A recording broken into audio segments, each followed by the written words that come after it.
Salams and welcome. Thank you for joining me, part number 89 of the Ansari series. And we're looking at the concept of the philosophy of knowledge or the importance of knowledge in Islam. And we're looking at the moral and spiritual transformation in Islam. The thoughts of Dr. Fazlur Rahman Ansari, beautifully encapsulated in the book by Dr. A.K. Chogli. And you can get copies of this and other books from the Ahsan Academy of Research, as from Springs, as well as Shelfcraft from Sutherland Bridge in Pretoria in South Africa. And we ended the previous episode to show the importance of knowledge and reading in Islam. And there's two ways we can acquire knowledge. One is by reading. That means you use your eyes by reading, or you can use your ears by listening. So that is why audio tapes are so important, so at least so popular. That is why YouTube videos are so popular, because if you don't have time to read, then at least you can watch a video or you can listen to an audio cassette. So that is why by watching a video, you are improving your brain.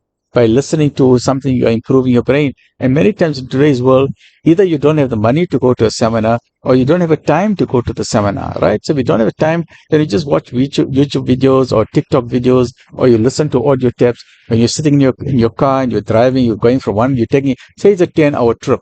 So instead of just driving 10 hours, you listen to something or you watch videos for the 10 hours and you're improving your knowledge. If you're sitting on a plane and you're going from, say, Johannesburg to Dubai, or you're going from Cape Town to Cairo. It doesn't matter where you're going. You're going from America to London or America to Australia. Say long journeys. Or say you're going from South Africa to Australia. I don't know how long is that journey. Maybe say it's 10 hours. So there's different things. You can watch for an hour, say entertainment, because you can't just concentrate all the time. For the next hour, watch something about Islam, you improve your knowledge, or you watch something about education. Maybe you're learning in school about some knowledge and you have a different, you say you're finding it difficult to understand how the earth rotates around the sun and how the moon rotates around the earth, how the lunar cycles change. And then you watch a video on it and you say, oh, at least I've done my homework on video. So there's so many different ways of absorbing knowledge in today's world that there's no excuse. In the old days when I was growing up, to get knowledge, you had to go to the library or you had to have an Encyclopedia Britannica at home. It was very expensive. In those days, it was very famous. You used to get many people knocking on your door, salesmen for Encyclopedia Britannica, that your kids can pass the exams. So we used to have Encyclopedia Britannicas at home. But today with Google and with internet, you've got millions of Encyclopedia Britannicas in so many languages throughout the world. So knowledge, and not only for reading, if you don't want to read, at least watch a video. If you don't want to watch a video, you can listen to audio cassettes. But please remember, keep your brain active all the time. And the latest studies in the fields of neuroscience and neurophysiology, the neuroscientists are doing amazing work. This is a decade of the brain where we are trying to search and unleash and awaken the secrets of the brain. And they're saying, Nabi Sallallahu Alaihi Wasallam taught us, seek knowledge from the cradle to the grave, from the time you're born to the time that you die. And this is the philosophy that we have, must always be a seeker and lover of knowledge. And Nabi Sallallahu Alaihi Wasallam said, seek knowledge even if you have to go to China, right? Seek knowledge. And the pen is the pen is more powerful than the sword, or the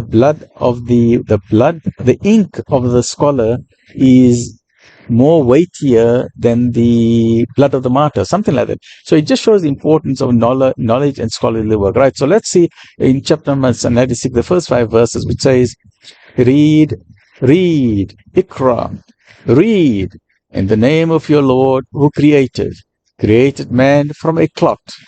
Read, and thy Lord is most bounteous, who taught by the pen, taught men that which he knew not. Fabulous, wonderful, amazing verses. The first, imagine, Nabi Sallallahu Alaihi Wasallam, the first verses he got, the first communication from the Creator was read. Imagine the very first communication, read. Absolutely. I always think about it. Why wasn't the first communication salah? Why didn't I say namaz, pray namaz? Why wasn't the first communication zikr? Why wasn't the first communication zakat? Why wasn't the first communication saying hajj, go for hajj?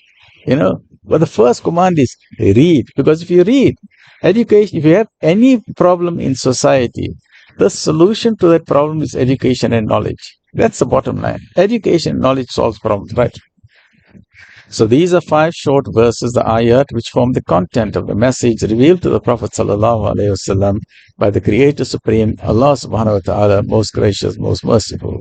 A brief analysis of the message deserves mention. Firstly, the emphasis of the pursuit of knowledge forms the cornerstone of Islamic civilization. Secondly, Mention is made of the Lord of the universe who brought human beings into existence from a world of non-entity into existence. Thirdly, Iman or faith is interlinked with knowledge. So in these 5 verses, the psychology for the quest and promotion of knowledge through the pen, through the kalam, the pen is emphasized. And sometimes we see on this YouTube or TikTok videos or Instagram how Allah subhanahu wa ta'ala has gifted some people. They do amazing calligraphy. The calligraphy skills of some people, the hand is so steady. They make these amazing lines. The Quran is written in beautiful calligraphy. The Arabic is such beautiful calligraphy. And whenever you see these people writing, you say, hey, look at that amazing gift. Look at that gift of the pen. Allah taught human beings how to write that calligraphy. Imagine, Allah chose some people to say, you know what, I'm going to give you a gift of writing this beautiful calligraphy. Absolutely amazing, right? So knowledge can be of 2 kinds. You can have verbal knowledge or oral knowledge, right? And then you have formal knowledge. So the oral knowledge is the knowledge that is transmitted from one generation to another.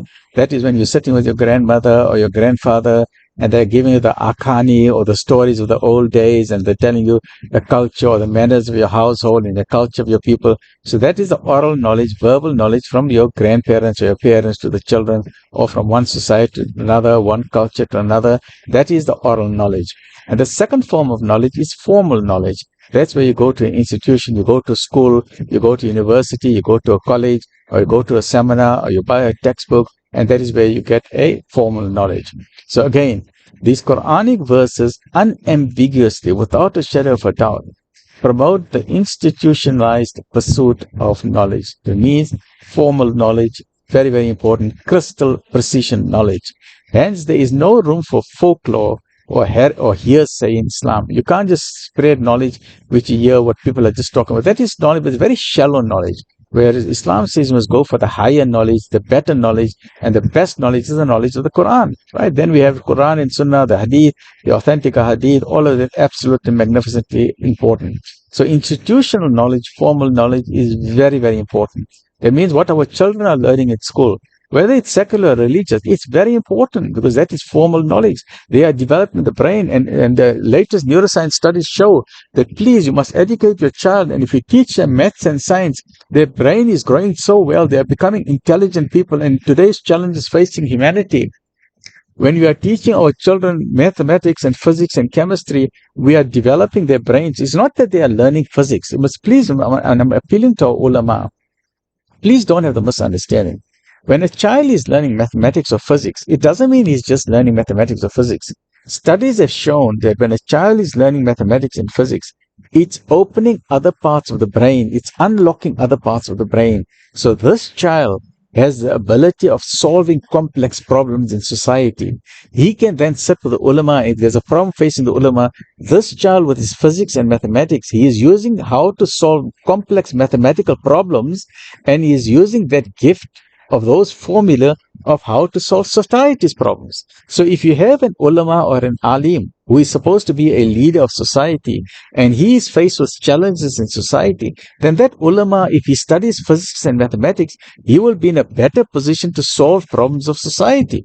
So when you study physics and mathematics, it doesn't just mean you're a mathematician, or it doesn't just mean you're going to study the laws of Isaac Newton's and the apple fell on your head and you found gravity. No, it means that your brain is now a different brain. Neuroplasticity says that your brain has now changed. It is now a more magnificent brain. It is now a more intelligent brain. These neurons from here are now connecting with those neurons here. 1 billion neurons here joining with 1 billion neurons here. There are more than 100 billion neurons. They are forming new interconnections. And when the brain forms new interconnections, it has the ability to look at problems in a different way. And that is how you find solutions to problems. And we see these problems. We see many of our politicians, whether not only in this country, but many of the global politicians, when you see them on the global stage, even our Arab leaders or Muslim leaders, and you find that they have a difficulty in understanding certain things. Their thinking is only limited to here. Why? Because they have difficulty in understanding certain concepts or joining one part of the brain with another part of the brain. And that is why the solutions they come up with are very weak solutions. And if you have weak solutions, then you're always walking on crutches. We need to strengthen and empower ourselves. And the starting point of strengthening the ummah is through knowledge, education, and filling the brain with intelligence and with beautiful knowledge. And the best knowledge on the face of the earth is the Quran. But as what Dr. Ansari mentioned here, formal education, institutionalized education is what the Quran emphasizes, not folklore. Folklore is fine. Yes, we hear the stories of Khani of grandparents and stories what happened in India or Pakistan or Korea or China or Vietnam, whatever those stories. That's all right. That's your family tradition. That's fine. But that cannot take the place of knowledge that you get in school and college and university, or going for business seminars, or going for medical seminars, or going to think tanks and to use your brain to get a headache when you're trying to solve the problem. That does not replace it. Stay well, look after yourself. Alhamdulillah.